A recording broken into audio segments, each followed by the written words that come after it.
مولاي صل وسلم دائما أبدا على حبيبك خير الخلق كلهم مولاي صل وسلم دائما. Si je vous parlais d'une société dans laquelle, quand il y a l'Adhan, toute la ville, mais vraiment toute la ville, s'arrête et se dirige tout droit vers la mosquée, est-ce que vous adhérez à cette société? Eh bien regardez par vous-même.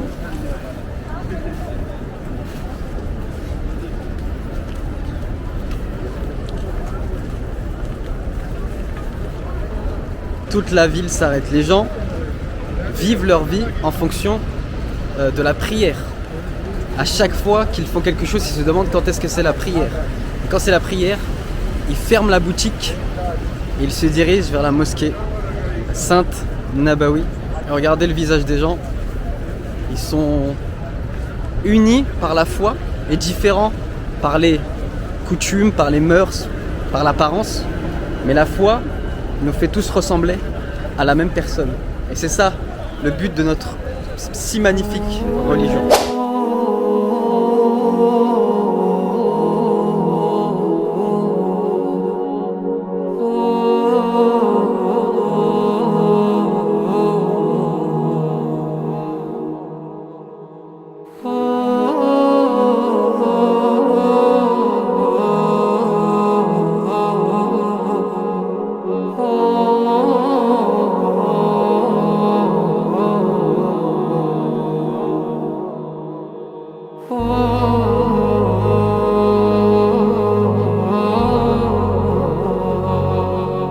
Alors pourquoi cette tenue, vous me direz-vous? Bah c'est tout simplement parce que premièrement, cela nous rappelle le linceul mortuaire, pour dire que la vie n'est que éphémère et nous sommes là que de passage. Ensuite, il n'y a pas de distinction sociale pour Allah, on est tous égaux. Il y a une distinction au niveau de la piété. Dans le Coran, Allah nous dit Ahsanu libasu wa libasu taqwa. Le meilleur vêtement, c'est le vêtement de la piété, donc c'est la foi. Donc c'est pour ça qu'on est comme ça. Donc là on va aller à la mosquée d'Al-Miqat. C'est là qu'on prend l'intention.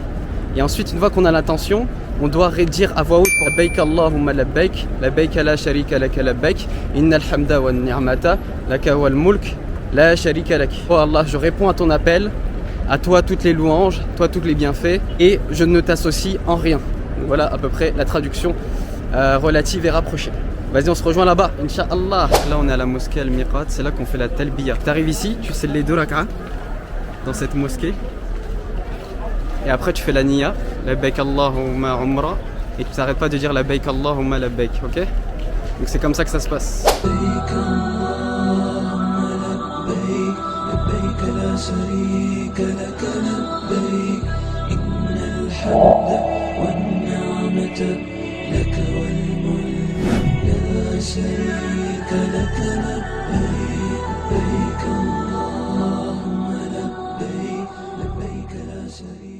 Là je suis dans une aire de repos.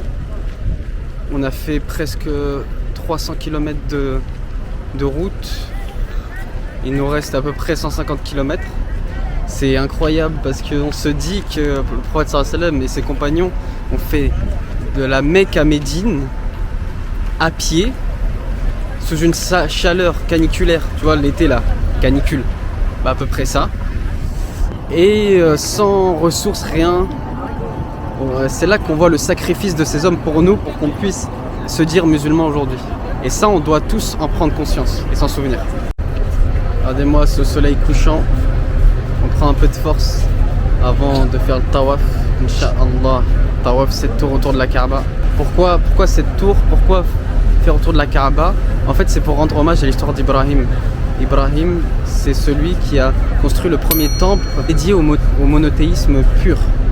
Donc c'est pour cela. Et le prophète sallallahu alayhi wa sallam n'est que là pour confirmer ce que Ibrahim a fait, ce que Moussa a fait par la suite. et ce que Isa a fait par la suite. Donc voilà. لا تيأس من روح الله واستبشر بعطاء الله لن يغلب عسر يسرين فانظر في آيات الله. C'est bon, je suis en face, enfin, c'est magnifique, c'est magnifique. Alors pourquoi venir ici? Une prière dans le haram, pas la mosquée personnellement, spécifiquement c'est 100 000 prières, c'est-à-dire près de 55 ans de prière. Si vous avez quelqu'un vous avez un papa, il fait pas trop la prière, il a plus de 55 ans, il vient ici, une prière, bim, 55 ans de prière. والحمد لله كثيرا وسبحان الله بكرة وأصيلا لا إله إلا الله وحده صدق وعده ونصر عبده وأعز جنده وهزم الأحزاب. Alors pourquoi on dit la baik Allah? C'est parce qu'en fait dans le Coran, Allah ordonne à Ibrahim d'ordonner un temple dans lequel tu vénères Allah, le monothéisme pur. Et Allah dit à Ibrahim, ordonné d'appeler à visiter son temple. Et du coup, nous on répond, la baik Allah, on répond à ton appel, Ya Allah, et on vient visiter ton temple. C'est obligatoire pour ceux qui ont les moyens. Là, je suis dans l'enceinte et on vient bientôt la voir, Inch'Allah. Ah, ça y est, on approche bientôt, Inch'Allah. On approche. Si je vous disais qu'elle était devant moi, est-ce que vous me croyez? Masha'Allah. Masha'Allah. الله بكرة وأصيلا لا إله إلا الله وحده صدق وعده ونصر عبده وأعز جنده وهزم الأحزاب. C'est une sensation, j'ai pas les mots, et c'est incroyable. ولا نعبد إلا إياه مخلصين له الدين ولو كره الكافرون الله أكبر. Incroyable. Je le répète, je le répéterai autant de fois qu'il faut, mais durant les 7 tours, il y a 3 choses à faire. Alors, dhikrullah, donc subhanallah, alhamdulillah, Allahu akbar, lire le Coran, faire des doigts, et quand tu es entre les deux pierres, Yamani et Aswad, Hajar al-Aswad est le côté Yamani, il faut dire Rabbana atina hasana wa fil akhirati hasana wa qina adhaban nar. Donc ça, c'est les choses à faire durant le tawaf. Et ça permet vraiment de se purifier, on est à fond dedans, ça fait tellement du bien. Donc là, on a fait les 2 raka'a, les 2 unités de prière, direction Safa et Marwa. Et quand vous faites vos adorations dans le tawaf, ne regardez pas les Kaaba bouche bée, ne soyez pas ébahis par le monument. Restez tête basse, concentrez-vous et adorez votre Seigneur. Voilà, c'est les meilleurs conseils que je puisse vous donner. Après, on va direction Zemzem, boire de l'eau.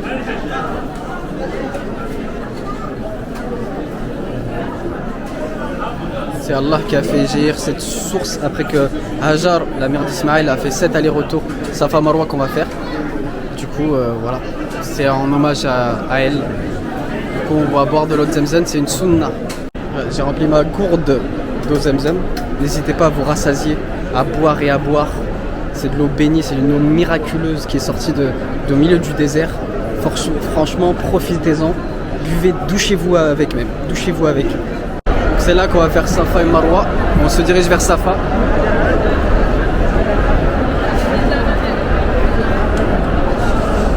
Jusqu'à Marwa qui est là-bas.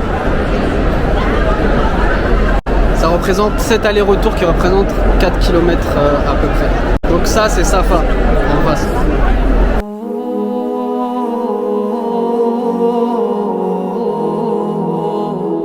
Bon, Umrah terminé. Alhamdulillah, qu'Allah me l'accepte. Safa Marwa c'était éprouvant mais de fou, de dingue. Tes pieds ils tapent sur le marbre, ça fait mal. Au moins 4 km donc ça fait 7 allers-retours. C'est incroyable dire que Hajar, la femme d'Ibrahim, a fait ça pour trouver de l'eau à son fils Ismaël, donc l'ancêtre du prophète sallallahu alayhi wa sallam. Il y a un bien derrière ça, c'est qu'en fait derrière chaque difficulté, innamal usri yusra. Maintenant je vais me couper les cheveux, surtout quand vous faites votre ibada, éteignez votre smartphone, d'accord? Parce que sinon ça va pas être compté et c'est pour ça que j'ai pas filmé d'ailleurs. Je filme que entre, mais pas pendant. Comme vous pouvez le constater, je suis en train de me raser. Comme vous pouvez le constater, je suis en train de me raser le koshi. On se moque pas. D'accord. Et sérieusement, pourquoi on fait ça? En fait, parce qu'il y a un hadith qui dit que le prophète sallallahu alayhi wa sallam a dit Rabbi ighfirli lil muhallaqin. C'est-à-dire quoi les muhallaqin? Ceux qui se rasent le koshi entièrement. Rabbi ighfir lahum, ça veut dire pardonne-leur leurs péchés. Et il le dit 3 fois. Ça veut dire la valeur d'écouter le prophète sallallahu alayhi wa sallam. Et puis voilà. Et puis quand on est beau, tout nous va. Je vous montre le résultat. Regardez, j'ai décidé de me fondre dans la masse. On dirait pas un petit Saoudien en herbe à qui tout réussit. Du coup, ce qu'on va faire, on va d'abord faire quelques visites. On va aller à Arafat, donc là où il y a la montagne, je vous expliquerai. Et ensuite, on va voir la grotte Hira, là où le prophète sallallahu alayhi wa sallam, il a reçu sa révélation. Subhanallah, walhamdulillah, la ilaha illallah, Allahu Akbar, Subhanallah, walhamdulillah. Alors là, on est dans un endroit très très spécial. On est à Arafat. Arafat, qu'est-ce que c'est? Vous connaissez sans doute pour ceux qui ont déjà fait le Hajj, le jour de Arafat. Donc le jour de Arafat, le 9e jour, on doit venir ici et rester de Dhuhr jusqu'à le Maghrib en train de faire dhikrullah, ou alors même juste rester et voilà, faire des doigts. Et qu'est-ce qui se passe au moment de le Maghrib? Allah il descend au premier ciel et il demande aux anges mais que veulent tous ces croyants? Et les anges répondent à l'unisson, ils veulent le paradis et ton pardon. Et Allah il dit je les pardonnerai tous ceux qui sont présents ici. C'est incroyable. Cette montagne qui s'appelle Jabal al-Rahma, la montagne de la miséricorde, parce qu'Allah nous fait miséricorde le jour de l'Hajj. Et aussi le sermon du prophète sallallahu alayhi wa sallam qui a été fait ici. Je vous exhorte de mettre sur internet le discours d'adieu du prophète sallallahu alayhi wa sallam, dans laquelle c'est une expression d'amour et de foi incroyable, dans laquelle il dit un arabe ne vaut pas mieux qu'un non-arabe, la seule distinction c'est la foi. C'est une religion universelle d'amour et qui ne fait pas de ségrégation. Regardez-moi comment cette mosquée est magnifique. Regardez.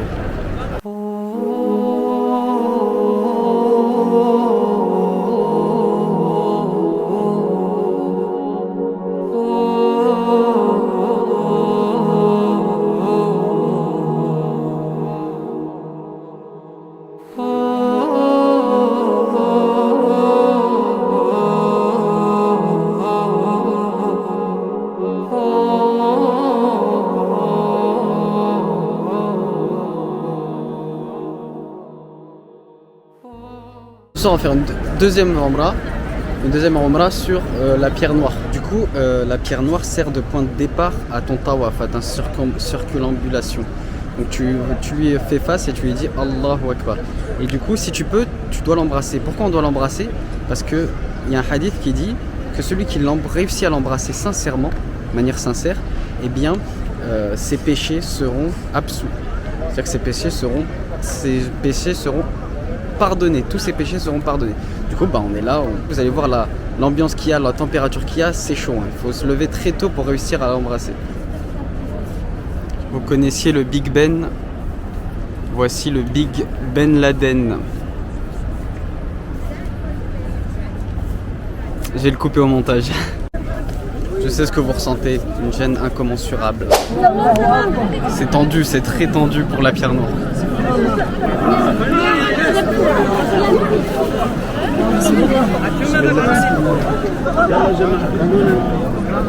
Je vais y arriver.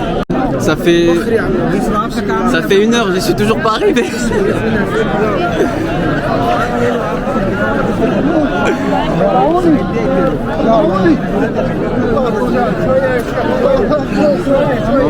Oh, du calme. Je vous dis pas si j'ai réussi ou pas, mais regardez là, vous avez les empreintes de Ibrahim. Vous avez ces empreintes. Ça, c'est ses empreintes sur lesquelles il a construit le Makka. Bon, j'ai un petit creux. Qu'est-ce qu'on va manger? Vous avez tout ce que vous voulez. McDo, Burger King, tout ce que vous voulez. Tout ce que vous voulez. Mais attention, attention, attention. Il faut pas venir avec l'intention de faire sa umrah ou son hajj pour manger un Big Mac halal. Non. D'ailleurs, il y a un avis juridique qui dit, selon Ismaël Mounir, que le tawaf autour des fast-food est encore plus méritoire que... Non, je rigole. Il faut pas venir avec l'intention de manger un Big Mac halal. Parce que des fois, on est encore plus concentré pour choisir ce qu'on va manger que durant le tawaf, durant le Kaaba. Donc faites très attention, je vous mets en garde. Là, on va faire Salat al-Aisha. On est en train de préparer les gens pour l'arrivée de l'imam, juste en face de la Kaaba.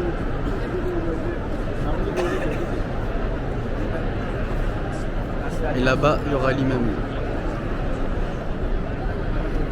Et normalement, c'est Soudais.